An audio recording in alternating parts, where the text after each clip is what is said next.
ये दिया हुआ है कि v ऑफ f कोई भी एक सदिश समष्टि है और इस सदिश समष्टि के अंदर हमें ये दिया हुआ है कि अगर ये लीनियर डिपेंडेंट है तो हमें सिद्ध करना है अल्फा 1 अल्फा 2 अल्फा 3 भी लीनियर डिपेंडेंट होगा। उसको लीनियर डिपेंडेंट प्रूफ करने के लिए हम ये मान के लेके चलते हैं कि अल्फा 1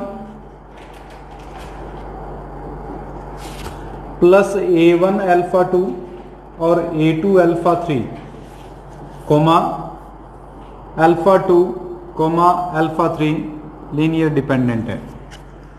हमें सिद्ध करना है कि अल्फा 1 अल्फा 2 अल्फा 3 भी लीनियर डिपेंडेंट होगा। सिद्ध करना है alpha 1 alpha 2 alpha 3 linear dependent है। इसको लीनियर डिपेंडेंट प्रूफ करने के लिए इनके कोफिशिएंट आएंगे हमारे पास और हम ये सिद्ध करेंगे कि कम से कम एक कोफिशिएंट जो है वो अशून्य है।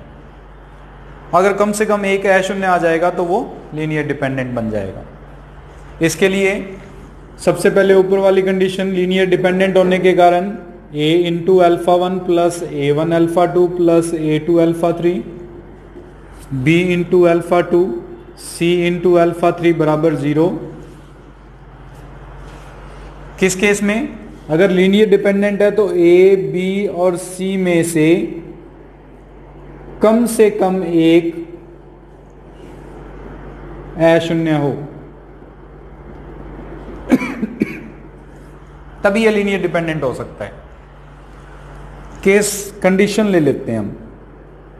फर्स्ट केस लेट कर लेते हैं कि a 0 नहीं है। पहली कंडीशन हम लेट करके चल रहे हैं। b और c 0 हो सकते हैं बट a 0 नहीं है। इसको सोल्व करते हैं।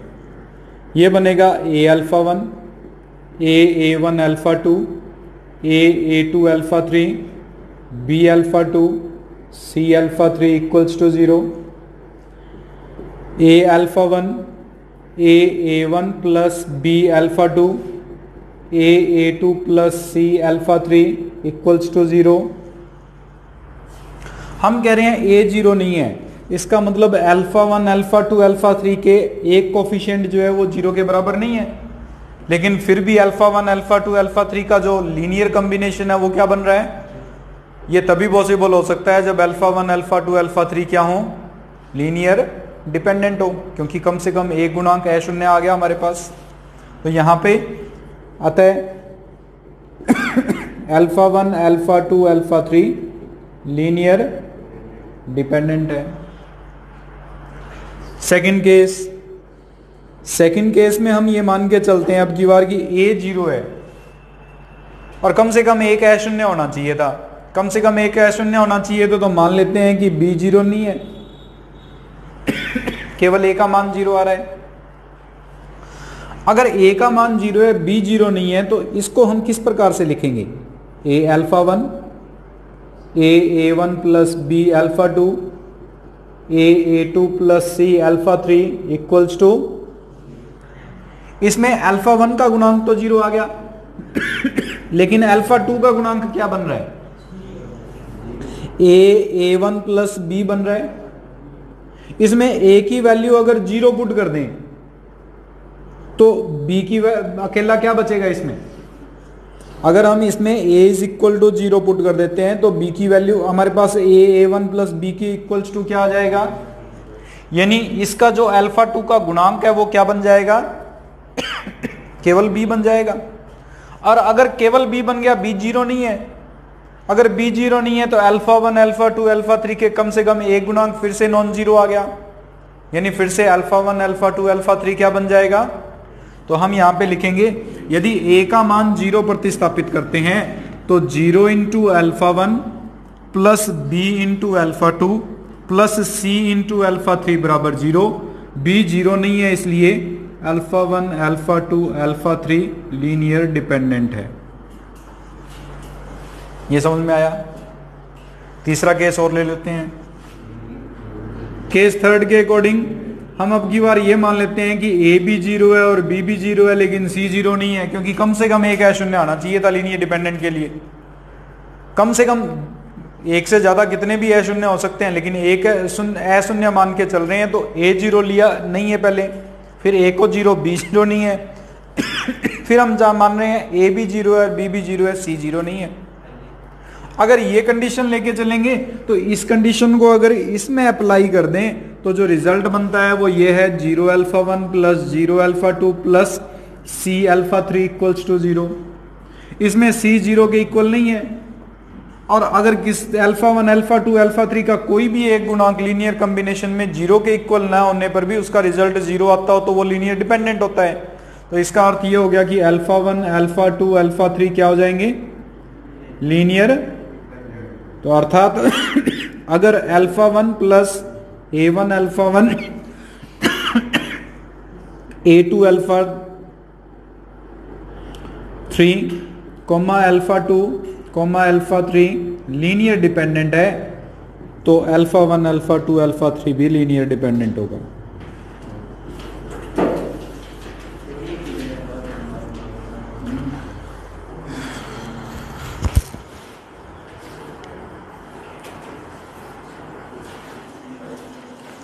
क्वेश्चन नंबर 1 का पार्ट एफ दिया हुआ है हमें, E1 अल्फा 1 दिया हुआ है 1 2 3, अल्फा 2 1 0 0, अल्फा 3 0 1 0, अल्फा 4 0 0 1। हमें चेक करना है कि क्या ये लीनियर डिपेंडेंट है या इंडिपेंडेंट है। प्रूफ करने के लिए a1 alpha 1, a2 alpha 2, a3 alpha 3, a4 alpha 4 बराबर 0 लेके चलेंगे। इसको a1 से मल्टीप्लाई करेंगे तो a1 2a1 3a1, a2 से मल्टीप्लाई a2 0 0, a3 से मल्टीप्लाई 0 a3 0, a4 से मल्टीप्लाई 0 0 a4 इक्वल्स टू 0 0 0 के रूप में लेके चलेंगे हम। 3 ही पार्ट है हमारे पास, सॉल्व करेंगे इसको तो ये बनता है a1 plus a2 comma 2a1 plus a3 comma 3a1 plus a4 बराबर 0 0 0।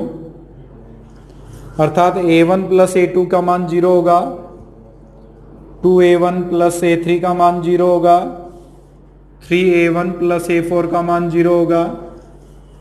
इससे a2 का मान आएगा माइनस a1, a3 का मान माइनस 2a1 और a4 का मान माइनस 3a1। ये सारे के सारे जो हमारे पास अदिश मान आ रहे थे a2 a3 और a4, ये सभी a1 पर निर्भर कर रहे हैं। अगर a1 का मान 0 है तो ये सभी 0 हो जाएंगे, a1 का मान 1 है तो इसका मान -1, इसका मान -2 और इसका मान -3 आ जाएगा। इसका मतलब वो a1 पर डिपेंड कर रहा है, न कि डायरेक्ट 0 0 0 बन रहे हैं। अगर सारे 0 0 0 नहीं बन रहे हैं या कम से कम एक अशून्य आ जाए तो वह लीनियर डिपेंडेंट होता है। अतः अल्फा 1 अल्फा 2 अल्फा 3 और अल्फा 4 लीनियर डिपेंडेंट है।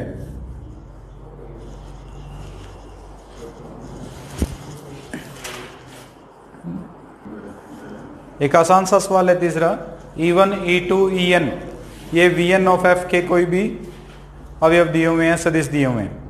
हमें सिद्ध करना है कि ये लीनियर इंडिपेंडेंट है। लीनियर डिपेंडेंट या इंडिपेंडेंट प्रूफ करने की कंडीशन वही थी, a1 E1 plus a2 E2 plus dash dash dash an En का मान 0 के बराबर लेके चलेंगे। इसको a1 से, इसको a2 से, इसको an से मल्टीप्लाई करके जब जोड़ेंगे तो ये कुछ इस फॉर्म में बनेगा, a1 a2 a3 up to an बराबर 0 0 0 अप टू 0। और अगर इसकी तुलना करेंगे तो a1 का मान भी 0 आ रहा है, a2 का मान भी 0 आ रहा है, a3 का मान भी 0 आ रहा है और an का मान भी 0 आ रहा है। सारे मान शून्य हैं, अतः E1 E2 up to En linear independent है। इसी पर आधारित पांचवा सवाल, हमें पी एक्स दे रखा है, शायद करवाया था पांचवा सवाल पहले भी। पी एक्स दे रखा है 1 plus x plus 2x square, Q x दिया हुआ है 2 minus x plus x square, R x दिया हुआ है -4 plus 5x plus x square. हमें प्रूफ करना है कि ये लीनियर डिपेंडेंट है। लीनियर डिपेंडेंट प्रूफ करने के लिए A P x plus B Q x plus C R x बराबर 0 लेके चलेंगे। इसमें यह सिद्ध करेंगे कि ए बी और सी में से कम एक शून्य है। इसको सिद्ध करने के लिए इसको a से मल्टीप्लाई कर लेते हैं, a plus A x plus 2a x square, 2b minus B x plus B x square -4c plus 5cx plus C x square बराबर 0 बन जाएगा। और सॉल्व करें तो a plus 2b minus 4c, x common लेंगे तो a plus minus B plus 5c और x square common लेंगे तो 2a प्लस बी प्लस सी बराबर 0। कोई भी बहुपद 0 के बराबर तभी आ सकता है क्योंकि x तो 0 है नहीं इसमें। अगर x शून्य होता तो ऊपर वाली कंडीशन पहले ही क्लियर हो जाती। यहाँ पे x 0 नहीं है तो उनके गुणांक 0 होने चाहिए सारे। अगर गुणांक 0 होने चाहिए तो a plus 2b minus 4c बराबर 0, a minus B plus 5c बराबर 0 और 2a प्लस बी प्लस सी का मान 0 होना चाहिए। इसको हल करने की विधि बताई थी मैंने। हम a plus 2b minus 4c बराबर 0 और a minus B plus 5c बराबर 0 को हल कर लेते हैं। a के बटे में b के बटे में और c के बटे में। a के बटे में आ जाएगा 2 minus 1 minus 4 5 minus 4 5 1 1 1 1 2 minus 1। a के बटे में आ जाएगा 10 माइनस 4, 10 माइनस 4 यानी 6। b के बटे में आ जाएगा -4 माइनस 5 माइनस 9। c के बटे में आ जाएगा -1 माइनस 2 यानी -3। 3 का भाग जा रहा है a बटे 2, b बटे -3, c बटे -1 बराबर मान लेते हैं k के। a का मान आ जाएगा 2 के, b का मान -3 के और c का मान -k। अगर a b c का मान तीसरी समीकरण में रखने पर k का मान आ जाता है तो k बराबर 0 आएगा और कोई मान आ नहीं सकता। और k बराबर 0 रखने पर a b c तीनों 0 बन जाएंगे, लीनियर इंडिपेंडेंट हो जाएगा। और अगर ये तीसरी समीकरण को संतुष्ट कर देता है, 0 बराबर 0 आ जाता है, तो इसका मतलब k का मान कुछ भी हो सकता है। अगर कोई भी मान हो सकता है तो जो a b c है उसमें से कोई एक अशून्य बन सकता है। सारे के सारे अशून्य बन जाएंगे, लीनियर डिपेंडेंट हो जाएगा। प्रूफ करने के लिए थर्ड इक्वेशन में पुट करते हैं। 2 गुना 2 के -3 के और -k बराबर 0। हल करेंगे 4 के -4 के बराबर 0, 0 बराबर 0 आता है, संतुष्ट कर रहा है। अतः k के मान पर निर्भर कर रहा है ये सभी मान। अगर k के मान पर डिपेंड करते हैं तो हम कहेंगे कि जो px, qx और rx हैं वो लीनियर डिपेंडेंट है।